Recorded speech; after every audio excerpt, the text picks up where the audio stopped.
Здравейте, приятели! Седмицата мина много бързо и е време за втори епизод на суперсерията на Body Constructor. Аз съм Цецо и в днешния епизод ще ви представя една много интересна тренировка на Даниел Славов с културиста Стоян Стоянов, след което заедно с моя колега Шварценегер ще дискутираме един от най-актуалните и интересни теми в форума на Body Constructor. Гледайте ни, защото този път ще бъде още по-интересно.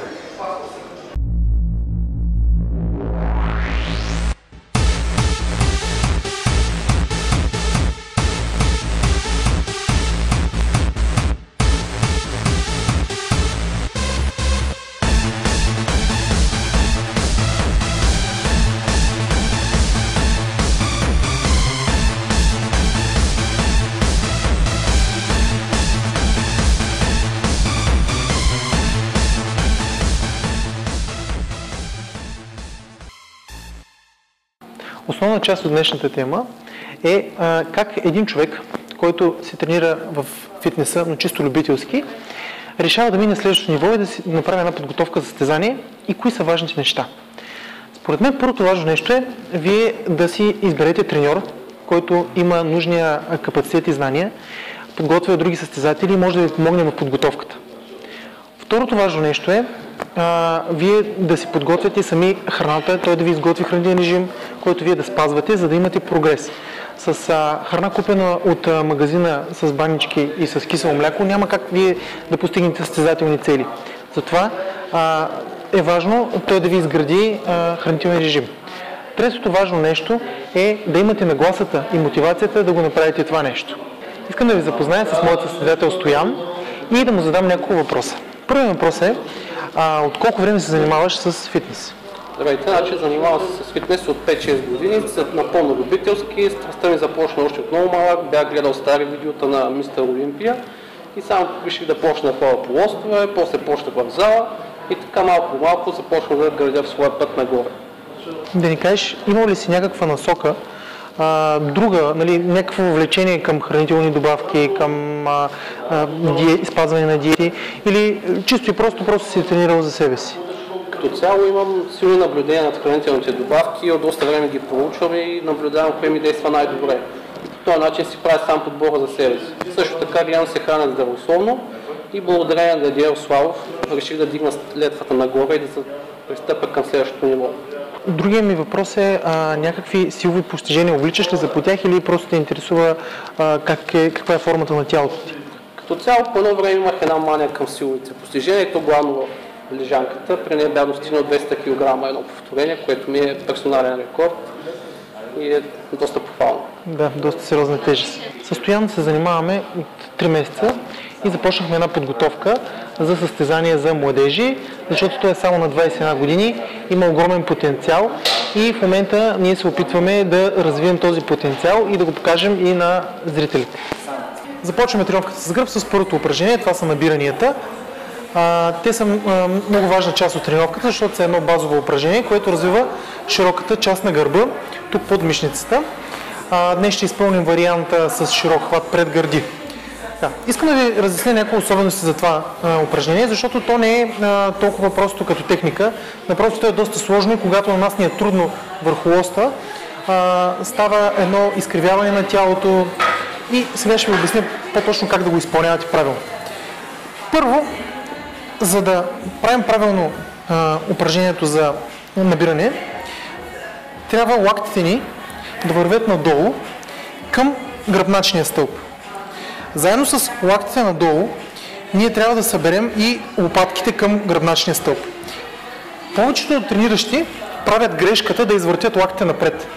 По този начин, както виждате, в гърба няма контракция, натоварваме повече предната част на рамото, предмишниците и бицепс.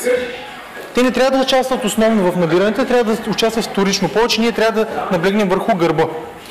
Набиранията са много ефикасни върху широкия гръбен мускул, върху средната част на трапеца, също така кръглите мускули, ромбоидния мускул, задното рамо и разбира се, натоварваме бицепса и предмишницата в това упражнение. И сега нека да пристъпим към самото изпълнение на упражнението. Хвата трябва да е средно широк, Не се опитвайте да хванете най-настрани лоста, защото това ще изгуби амплитудата на упражнението. Ето както виждате тук, Стоян прави събирането на лопатките навътре, като това има силно изявена контракция върху гърба. Друга важна част от набиранията е това да се опитваме с гърдите да докоснем лоста и с гърдите да са водещи в самото движение. Не се опитвайте с раменете да тръгвате напред. Опитайте се с гърдите. Правите максимален стречинг додолу, за да може хубаво да разтегнете гърба. Второто упражнение в нашата тренировка е мъртва тяга. Ние наблягаме в тази тренировка повече на свободните тежести и на силовите упражнения. Затова съм избрал тяга за второ упражнение, защото тя е едно тежко упражнение, което натоварва около 80% от мускулите в тялото. Но днес ние ще гледаме да натоварим повече гърба. Тягата натоварва трапеца, еректорите на гръбнака, които са два, също така натоварва седалището, задните бедра, но ние днес ще разгледаме гърба, защото тренировката е за гръб. Допълнително мъртвата тяга натоварва и долната част на широкия гръбен мускул и задното рамо. Така, сега да пристъпим към мъртвата тяга. Основно е тук гърба ни да е изправен. Горе заключваме седалището и лопатките. След което плавно спускаме надолу с прав гръб, чукваме пода и повтаряме движението. Важно е гърдите ви да се изпъчват и лактите да се завъртат назад. Така вие получавате една пикова контракция в гърба и така приоритетно го натоварвате. Важното при мъртвата тяга е да изпълнявате техниката много правилно, защото тя натоварва много мускули в тялото, но също така и може да използвате големи тежести, които могат да ви навредят, ако правите грешна техниката. Третото упражнение за гърба, това е гребане с дъмбел. Днес ще го направим с една по-интересна техника. Без пейка, без да имаме участие на пейка. Упражнението е унилатерално, което значи, че използваме един крайник. Така наблягаме на симетрията на двете части на гърба, за да имаме по-добра симетрия. Сега, първото важно е да заставаме на стойката, като лакътя опираме върху коляното и върху бедрото. Този крак е на прав ъгъл, задния е в удобна позиция на пръсти. Така, хващаме дъмбела от пода и тръгваме да изнасяме рамото. Значи много е важно първо да започнем с рамото нагоре, да изнасяме рамото нагоре, след което включваме и лакътя в движението. Издърпваме дъмбела до кръста. Като стигнем горе, е добре лакътя да го приберем максимално навътре и да съберем лопатката. Сега пускаме надолу, изтегляме напред ръката и чукваме леко в пода, без да оставяме дъмбел. И пак връщаме обратно. Пак дигаме нагоре и събираме лакътя навътре. През цялото време гърдите трябва да бъдат изпъчени. Следващото упражнение и последно за гърба, това е упражнение с кабели, за да финализираме на натварването върху гърба и така да му дадем едно напомпване, тъй като вече ние сме достатъчно изморени и не можем повече да използваме с пълна сила с свободните тежести. Това е придърпване на горен скрипец на кросовър. Хващаме дръжките, сядаме долу. Това упражнение рефлектира върху долната част на широкия гръбен мускул и вътрешната част и долната част на трапеца и вътрешната част на гърба. Така. Сега, дърпаме надолу и завъртаме дланите. По този начин още по-навътре активираме мускулите по гърба. Също така натварваме и двата голям и малък кръгъл мускул. Идеята тук е раменете също да слизат надолу. Кръста е изправен, изпъчваме гърдите и задържаме тук долу в пикова контракция. Точно така. Важно е да направим пак пълен стречинг. Добре, достатъчно. Днешната тренировка е агонистична и ние с гърба ще направим и бицепс. Първото упражнение за бицепса, това ще бъде сгъване с дъмбел, с хамър хват. Тук ще го изпълня малко по-интересно, така че дъмбел да минава покрай тялото. С това упражнение ние рефлектираме повече върху брахиалиса и върха на бицепс. Това упражнение може да се изпълни с доста повече килограми, отколкото стандартното чуково сгъване. И поради това, че настоян му вървят ръцете, сме му избрали в програмата да сложим това упражнение, защото то е по-скоро оформящо. Второто упражнение от тренировката за бицепс е сгъване от лек през горна макара на кросовър. При това упражнение пак натоварваме върха на бицепса и самото упражнение пак е насочено върху оформяне на ръката, не толкова върху мускулната маса. При него интересното е, че то е по-изолирано и вероятно това упражнение не сте го виждали. Искам да ви разчупя малко тренировката и да го вкарам в нея. Така. Сега, трябва да използваме леко свита ръкохватка. Човека е легнал и сгъваме към пейката. Всеки път трябва да опрем пейката максимално додолу и да разгънем лактите до края, докато изпънем ръцете. Тук се опитваме лактите да ги съберем, да ги държим максимално събрани. Това упражнение доста добре се усеща върху бицепса и върху върха. Последното упражнение, което ще направим днес за бицепс, това е набиране под Смит машина. Ще го направим по една интересна методика. Първо ще започнем от леко към тежко, по 5 повторения и след това ще се върнем обратно. Ще използваме Смит машината и тя ще ни помогне за самото изпълнение. Така. Това упражнение е смесено, тъй като ние придърпваме към челото. Опитваме се да дърпаме с ръцете, да не използваме гърба. Разтягаме максимално додолу и сгъваме за 5 повторения. Опитвате се с челото да гоните лоста. Точно така. След 5-то повторение изправяме се и сваляме Смит машината едно ниво надолу. Пак хвата е тесен. Изправяме тялото и се набираме към челото. Сега правим още 5 повторения. Опитвайте се да разтягате, знам, че ще е трудно, но се опитайте да разтягате додолу и да изпълвате целият обхват на движението. Така.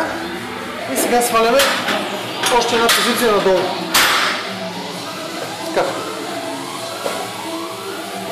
Сега ще направим още 4-5 повторения. Така, разтягаме и изгъваме долу-горе. Тук започват да ви запарят вече бицепсите, но трябва да продължим. Имаме още 2 серии по 5 след това.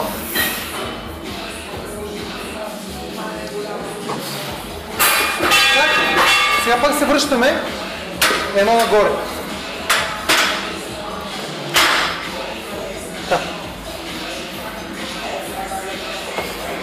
Така, остават още 10 повторения. Сгъваме и изсеждаме бицепс. Това е да финализираме тренировката с това упражнение, тъй като вече мускула бицепса е изтощен и сега само го напомпваме. Така, и последната петорка. Връщаме се на височината, на която започнахме в началото. Така, много е важно дишането. Когато се пускате надолу, вдишате, когато се дигате нагоре, издишате. Последните 5 повторения ще ви бъдат страшно трудни, но трябва да издържим до края тренировка. И така, това е финал за бицепс. Свърши днешната тренировка за гръб и бицепс. Беше много изтощителна и сега е време малко да поседнем и да разясним и да направим един анализ на цялата тренировка. Първото упражнение беше набиране с широк хват. Там работим в рамките на 6 до 10 повторения, като ако ви е лесно да се набирате без тежест, може да добавите винаги тежест. Второто упражнение беше мъртва тяга. Там работим в рамките на 6-8 повторения за 2-3 работни серии. Третото упражнение е гребане с дъмбел. Ние го изпълняваме в рамките на 8-10 повторения в 3 серии. И последното упражнение го правим в 2-3 серии. Това е придърпване на горен кросовър на колене. И там гоним повече на помпане, така че там бройките могат да бъдат над 10, от 10 до 12, примерно да кажем. След това започваме с бицепса. Първото упражнение е сгъване с дъмбел. Там използваме по-голяма тежест в рамките на 6-8 повторения за 3-4 серии. След това следващото упражнение е сгъване от лек за бицепс пак. Използваме 3 серии по 10 на повторения горе-долу. И последното напомпащо, то е една единствена серия, която изпълняваме от 25 повторения от 5 различни части.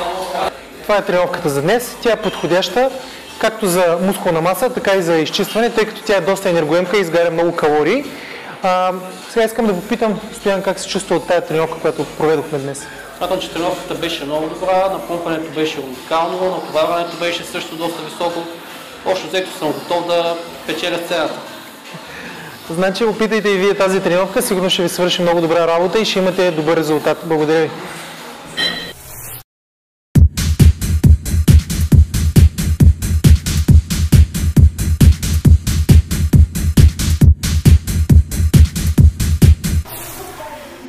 Както обещахме още предишния път, в днешния епизод ще дискутираме най-актуалните и интересни въпроси в форума.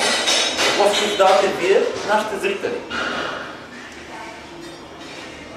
Днешните въпроси са фокусирани основно върху съдържанието на предаването. Първият въпрос е от Иван Стоев. Иван пита: здравейте, освен за тренировки в серията ще се включи и материал с разтягащи упражнения. Начин на хранене и суплементация. Ще съм благодарна, ако отговорите и успех в начинанието. В бъдеще серии на предаванията ще има специални рубрики за хранене, за суплементация, всякакви тренировъчни сегменти. Те първо започва предаването, така че очаквайте абсолютно всичко. Следете, ще бъде отговорено на всичко и не забравяйте, че ние се ръководим от вашия интерес. Въпрос от Станимир Жеков. През колко време ще пускате нови епизоди? Целта ни е да пускаме нов епизод всяка седмица.